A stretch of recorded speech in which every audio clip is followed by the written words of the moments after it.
Entre août 1942 et juillet 1944, 25 000 juifs de Belgique furent déportés et tués dans le camp de Auschwitz-Birkenau.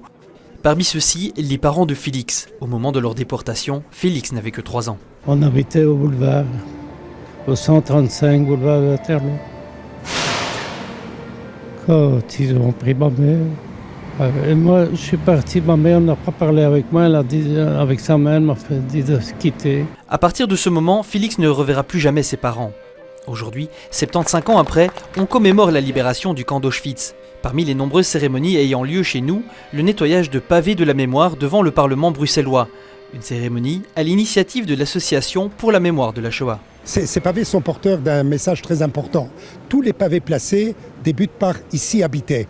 C'est-à-dire que ces gens avaient une vie, ces gens avaient une existence tout à fait normale dans ce lieu, et c'est de ces lieux-là qu'ils ont été donc rappelés. Une action auquel les parlementaires étaient conviés pour prendre la parole. Oui, je pense que c'est extrêmement important pour tous les démocrates de ce pays d'être là, d'être présents, de marquer le coup, de respecter ce devoir de mémoire. Mais aujourd'hui, au-delà du devoir de mémoire, je pense que nous avons un devoir historique de continuer à faire connaître cette histoire. Ce qu'il faut, c'est qu'aujourd'hui, nous devons transmettre aussi à des jeunes, alors que les témoins disparaissent graduellement, et qui ne retiendront de l'histoire que ce que des enseignants vont leur transmettre, que ce qu'ils apprennent à l'école. À Bruxelles, 250 autres pavés perpétuent quotidiennement ce devoir de mémoire.